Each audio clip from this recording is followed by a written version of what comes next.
Hi, Barry here. Today I want to talk to you about the Arri Alexa 35. It's Arri's replacement to the Alexa Mini, and it genuinely is very good.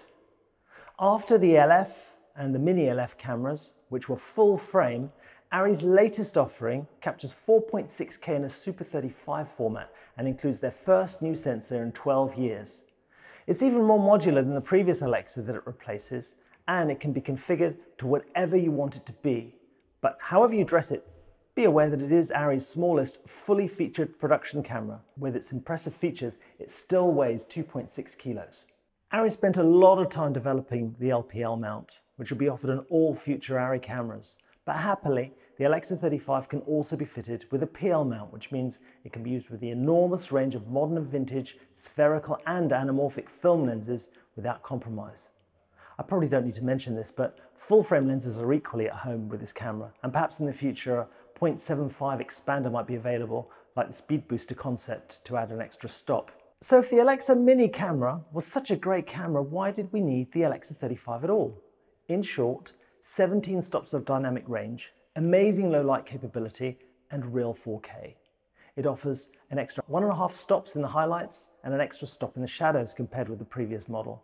And it does so with the quality of images that Arri are so famous for. An ISO range of 160 to 6400 is standard, but there is a distinct absence of noise in the low light images, and the optional enhanced sensitivity mode increases this to 2500 ISO, and I can confirm that the low light pictures that it creates are really clean and superior to the previous Alexa ones. Arri announced a new processing engine for this camera, which they call Reveal Color Science. Improved debayering algorithm, new color engine, wide gamut color space, and log C4 encoding means collectively that data processing is improved, dynamic range is increased, and color fidelity is improved too. They have an interesting feature called Arri Textures, which burns in a grainy look. I'm not sure who would want to use these, but they are an option on this camera.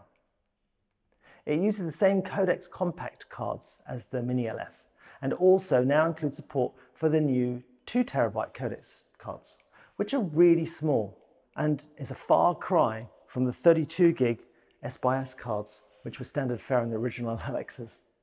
The camera looks great and shoots wonderful pictures, but there are a couple of things to be aware of.